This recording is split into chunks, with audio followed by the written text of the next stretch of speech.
Hello বন্ধুরা, নমস্কার। আজ লক্ষ্মীর কিচেনে বানাবো দুধ পুলি করব। তো দুধ পুলির জন্য নিয়ে নিচ্ছি গুড়, চালের গুঁড়া, নারকেল, এলাচ, তেজপাতা, দুধ এই দিয়েই করব।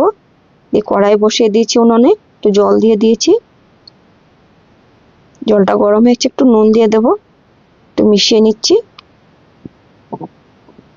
চালের গুঁড়ি অল্প অল্প দিতে থাকবো আর নাড়তে থাকবো যাতে লেগে না যায়। অল্প অল্প দেবো, এভাবে নাড়বো। তো সবগুলি দিয়ে দিয়েছি, ভালো করে আমি মিশিয়ে নিচ্ছি। কিন্তু ঠান্ডা হলে শক্ত হয়ে যাবে না, তার জন্য আমি ভালো করে গরমে গরমে মেখে নিচ্ছি। অনেক গরম, ধরা যাচ্ছে না। এখন আমি বাটিতে তুলে নেব।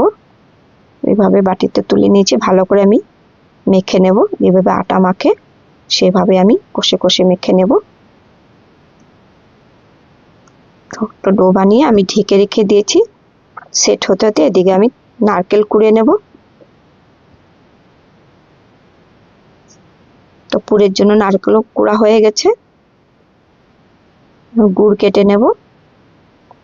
তো গুড়টা অনেক বড়, এত বড় দেব না। তো পুরের জন্য আমি গুঁড়ো কেটে নিয়েছি, নারকেলও কাটা হয়ে গেছে। এখন কড়াইয়ের মধ্যে আমি গুড় দিয়ে দেব, নারকেলও দিয়ে দেব, একসাথে আমি মিশিয়ে নেব। নাড়তে থাকবো, নাহলে লেগে যাবে। গুড় লেগে গেলে গন্ধ করবে, পোড়া গন্ধ ভালো লাগবে না, তাই নাড়তে হবে ভালো করে। তো মিশিয়ে নিয়েছি। তো পুর হয়ে গেছে, এখন আমি তুলে নিচ্ছি।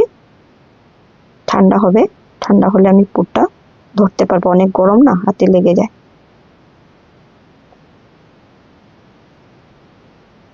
তো পুর হয়ে গেছে। ডোটা বানিয়ে রেখেছিলাম, তো অনেক সফট হয়ে গেছে। তো ছোট ছোট করে আমি লিচি কেটে নেব।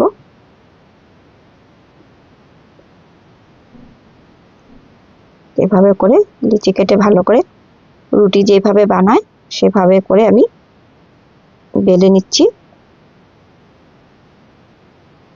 এইভাবে করে আমি বেলে নিয়েছি। এখন একটা বাটির সাহায্যে আমি পিঠার জন্য একটা শেপ দিয়ে দিচ্ছি। দেখুন কত সুন্দর শেপ হয়েছে, রাউন্ড পুরো গোল। এখন নারকেলের পুরটা মাঝখানে দেব, সাইডে একটু জল লাগিয়ে দেব, লাগিয়ে এভাবে করে আমি চিপে দেব। চালের গুঁড়া মুখটা না খুলে, তার জন্য আমি জল দিয়ে ভালো করে চিপে দিচ্ছি। এখন এইভাবে করে আমি বানিয়ে নিয়েছি। এখন একটু কেটে দেব, চারদিকে চাঁদের মতন হয়ে যাবে। কত সুন্দর শেপটা হয়েছে, দেখেছেন বন্ধুরা? এইভাবে করে আমি পিঠাগুলি বানিয়ে নেব সব। দেখো বানানো, সবগুলি বানানো পিঠা হয়ে গেছে। কত সুন্দর হয়েছে বন্ধুরা। এখন দুধ দিয়ে দিয়েছি কড়াইয়ের মধ্যে, দুধ ফুটে গেছে। দিয়ে দেব এলাচ, তেজপাতা, এলাচ দিয়ে দিয়েছি। ভালো করে নেড়ে নেব। দিয়ে দেব গুড়, গুড়টা একটু নেড়ে নেব, গলে যাবে। লাল লাল হয়ে গেছে গুড়টা দেওয়ার সাথে সাথে। এখন পিঠাগুলো আমি দিয়ে দেবো আস্তে আস্তে করে।